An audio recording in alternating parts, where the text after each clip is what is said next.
អូនពោលពាក្យស្មោះដូចទំនងណាស់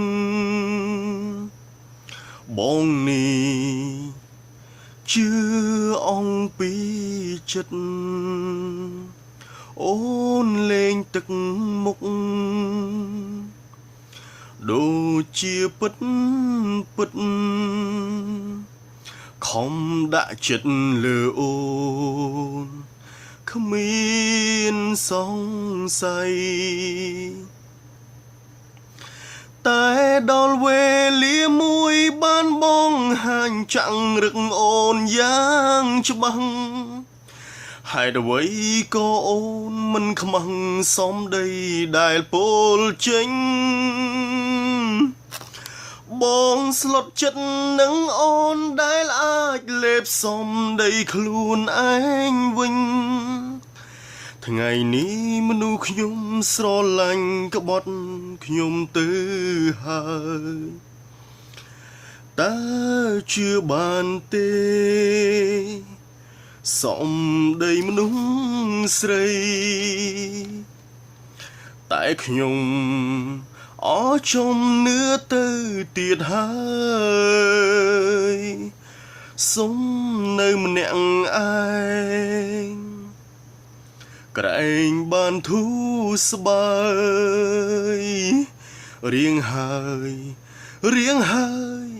មួយជីវិតតែដល់វេលាមួយបានបងហាញចាក់រឹកអូនយ៉ាងច្បាស់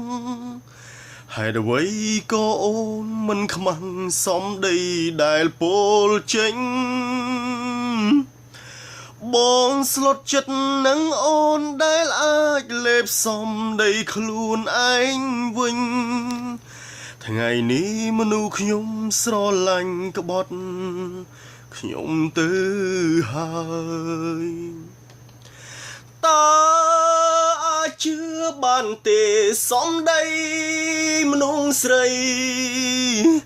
ផ្អែមមានន័យ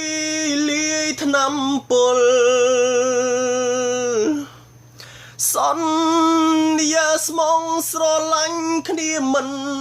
ផ្លាស់ប្ដូរតែពេលនេះនិមលជ្រួលមានថ្មី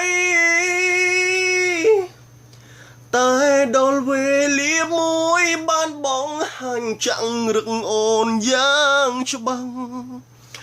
ហេតុអ្វីក៏អូនមិនខ្មាំងសំដីដែលពោលចេញបងស្លុតចិត្តនឹងអូនដែលអាចលេបសំដីខ្លួនឯងវិញថ្ងៃនេះមនុស្សខ្ញុំស្រឡាញ់ក្បត់ខ្ញុំទៅហើយ